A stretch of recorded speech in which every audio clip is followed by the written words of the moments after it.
ఇష్టం లేకుండా తాళి కట్టావని ఏడ్చే రకం కాదు నేను. జుట్టు పట్టుకొని ప్రేమలోకి ఈడ్చే రకం. ముసలాడువై చచ్చేంత వరకు ప్రేమించు.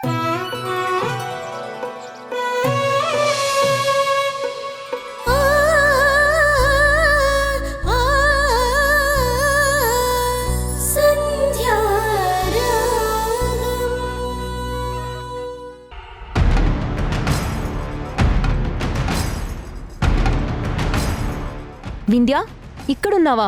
నీకోసమే వెతుకుతున్నాను. ఏ నాతో ఏంటి పని? పని కాదు, నీ ఫ్రెండ్ వల్ల పరువు పోతుంది. నువ్వు తొందరగా రియాక్ట్ అవ్వకపోతే జీవితంలో ఇంకా చాలా కోల్పోతావు. రియాక్ట్ అవ్వాల్సింది సంధ్య మీద కాదు, నీ మీద. ఎందుకంటే నువ్వే ఇంటికి దూరం అయితే నా జీవితానికే కాదు, అందరి జీవితాలు ప్రశాంతంగా ఉంటాయి. నీ మంచి కోసం చెప్తుంటే నువ్వు ఎందుకంత సీరియస్ అవుతున్నావు? ఏంటి మంచా? నువ్వా? అది నాకు. రామాయణంలో మందర మంచిదని వాదిస్తే విసుగొచ్చి ఒప్పుకుంటానేమో కానీ నువ్వు నా మంచి కోసం ఆలోచిస్తున్నావంటే చచ్చినా నమ్మను. నా మాట పూర్తిగా వినకుండా ఏదీ డిసైడ్ అవ్వద్దు. పూర్తిగా విన్నా సగమే విన్నా నీ ఆలోచన మారదు, నా అభిప్రాయం కూడా మారదు. ఆ మార్పు గురించి ఎందుకు కానీ అసలు చుట్టూ ఏం జరుగుతుందో ఒకసారి కళ్ళు తెరిచి చూస్తే ఎన్నో నిజాలు కనిపిస్తాయి. నువ్వేమో అందరికీ దూరంగా వచ్చి ఇక్కడ బట్టలు ఆరేసుకుంటున్నావు. అక్కడ నీ ఫ్రెండ్ ఒంటరిగా ఉన్న బావకి దగ్గరవుతుంది. నిజం వింధ్యా, కాఫీ తీసుకొచ్చి ఇవ్వడమే కాకుండా జోకులేసుకోవడాలు, పగలబడి నవ్వుకోవడాలు చూడటానికి నాకే అసహ్యంగా ఉంది. నువ్విలాంటి మాటలు మాట్లాడతావని నేనేది వినకూడదు అనుకుంటాను. నీ చూపు మనసు రెండూ తేడా కాబట్టే వాళ్ళిద్దరినీ తప్పుగా అర్థం చేసుకుంటున్నా. సంధ్యని కాఫీ పెట్టి ఇవ్వమని చెప్పింది నేనే.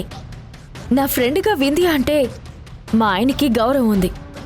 వాళ్ళిద్దరి మధ్య ఉన్నది మర్యాదతో కూడిన చనువే తప్ప తప్పుగా అర్థం చేసుకోవడానికి ఏం లేదు. అయ్యో పిచ్చి వింధ్యా, మనిషికి మంచితనం ఉండొచ్చు కానీ జీవితాన్ని నాశనం చేసుకున్నంత అమాయకత్వంగా అయితే మారకూడదు. సంధ్య పాపకి పాలివ్వడానికి వస్తుంది. ఆ పని చూసుకుని వెళ్ళిపోవచ్చు కదా. తనకంటూ ఒక కుటుంబం ఉంది.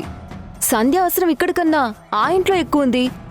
అయినా సరే ఈ ఇంట్లోనే ఎక్కువ టైం ఎందుకు గడుపుతుంది? మీ ఫ్రెండ్షిప్ని కామెంట్ చేయలేను కానీ మీ ఫ్రెండ్ వల్ల ఏ ప్రాబ్లం రాకుండా చూసుకోమని చెప్పడానికైతే వచ్చాను. సంధ్య బావతో క్లోజ్గా మాట్లాడుతున్న ప్రతిసారి పర్లేదు నా ఫ్రెండే కదా ఏం కాదులే అని లైట్ తీసుకుంటే ఏదో ఒకరోజు వాళ్ళిద్దరూ నిన్ను లైట్ తీసుకుంటారు.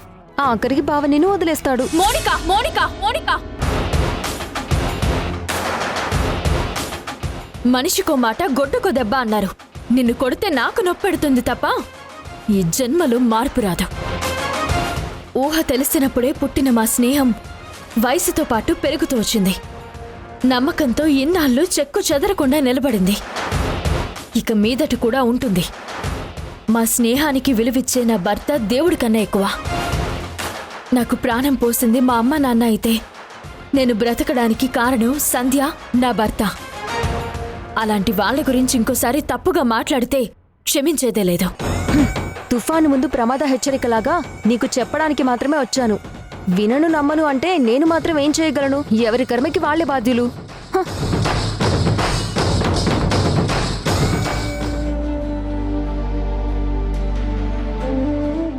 వింధ్యా, వింధ్యా, ఏం ఆలోచిస్తున్నావు?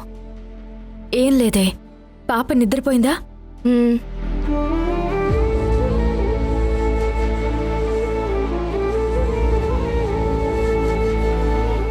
ఎందుకే నాకు కోపం వచ్చేది? ఏదైనా అడిగితే నిజం చెప్పు. మళ్ళీ మళ్ళీ ఎందుకు అడిగించుకుంటావు? ఎవరైనా ఏమైనా అన్నారా? అవును. ఎవరు? మౌనిక.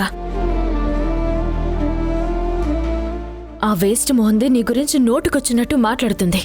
నాకు కోపం వచ్చి కొట్టబోయాను. దాని గురించి తెలిసి కూడా ఆ మాటలన్నీ ఎందుకు పట్టించుకుంటున్నావు? అది కాదే, ఫస్ట్ నుండి అది మన ఫ్రెండ్షిప్ ని టార్గెట్ చేసింది. ఒక పక్క అత్తయ్య దగ్గర నిన్ను బ్యాడ్ చేయాలని ఏవేవో కంప్లైంట్స్ చెప్తుంది. ఈరోజు నాకు కూడా చెప్పడం స్టార్ట్ చేసింది. ఎలా చెప్తే దానికి బుద్ధి వస్తుందో అర్థం కావడం లేదు. మౌనిక మురికి గుంట లాంటిది. ఎంత దూరంగా ఉంటే అంత మంచిది. కోపంగా రాయి వేస్తే ఆ మురికి మనకే అంటుకుంటుంది. సో దాని మాటలు చేష్టలు ఏవీ పట్టించుకోవద్దు. పట్టించుకోవడం లేదు కానీ దానివల్ల దాని బిహేవియర్ వల్ల మన ఫ్రెండ్షిప్కి ఏమైనా ప్రమాదం వస్తుందేమో, మన మధ్య దూరం మొదలవుతుందేమోనని నాకు చాలా భయంగా ఉంది సంధ్య. మన ఫ్రెండ్షిప్ గురించి దేవుడి సాక్షిగా ధైర్యం చెప్పిన నువ్వే ఇప్పుడు భయపడుతున్నావా? భయపెట్టడం అని కాదు, జస్ట్ అనిపించింది చెప్తున్నాను. అలా జరగకుండా మన జాగ్రత్తలో మనం ఉండాలి. ఛా, ఆ మౌనిక వల్ల మెంటల్గా డిస్టర్బ్ అయ్యి ఇలా పిచ్చిగా మాట్లాడుతున్నాను. కానీ ఆడపిల్లని పుట్టింటికి దూరం చేసే పెళ్ళే మనల్ని వేరు చేయలేదు. మధ్యలో వచ్చిన మౌనిక ఏం చేస్తుంది? సో నువ్వు ధైర్యంగా ఉండు, నేను కూడా ధైర్యంగా ఉంటాను.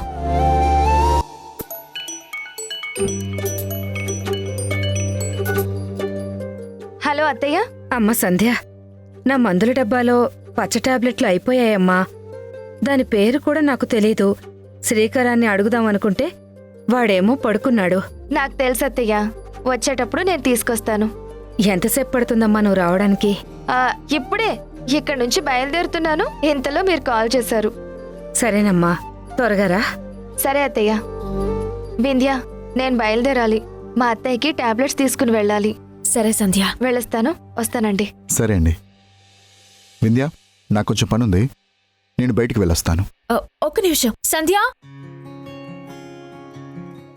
ఏమండి, సంధ్య మెడికల్ షాప్కి వెళ్తుంది, తనని డ్రాప్ చేసి వెళ్ళండి. ఎందుకు వింధ్య? ఇక్కడే కదా, నేను నడిచి వెళ్తాను. వెళ్లే దారే కదా, డ్రాప్ చేస్తారులేవే. రాజేష్ గారు ఏదో పనుందన్నారు కదా, ఆయన ఇబ్బంది పెట్టడం ఎందుకు? ఫర్ యువర్ కైండ్ ఇన్ఫర్మేషన్, నేను అటే వెళ్తున్నానండి. నా పని అయిపోయాక అటు నుంచి అటే సర్వీస్ సెంటర్కి వెళ్ళాలి. కారు సర్వీస్ సెంటర్కి ఇచ్చాను. అయితే ఇంకా హ్యాపీ. మీరు సంధ్యని డ్రాప్ చేసి వెళ్ళండి.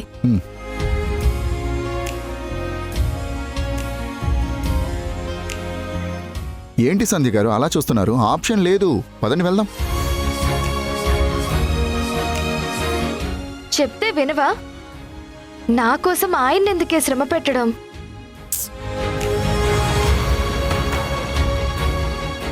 శ్రమేం కాదు కానీ నువ్వు సైలెంట్గా రా. రా. వింధ్య,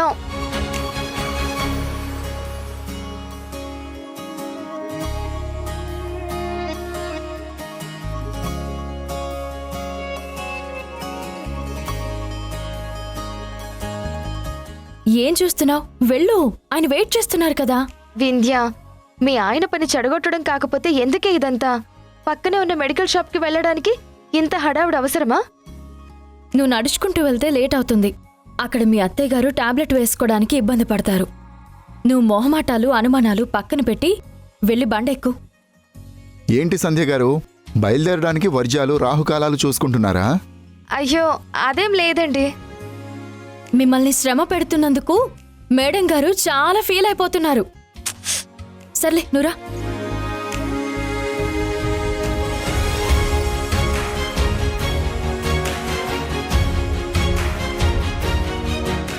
ఇందులో శ్రమే ఉందండి.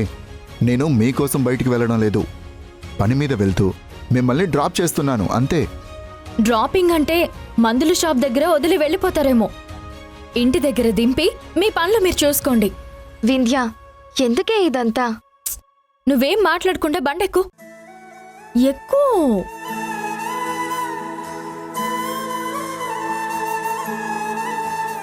ఇదిగో, జాగ్రత్తగా తీసుకెళ్ళండి. సరే మేడం, మీ ఫ్రెండ్ భద్రత నా బాధ్యత.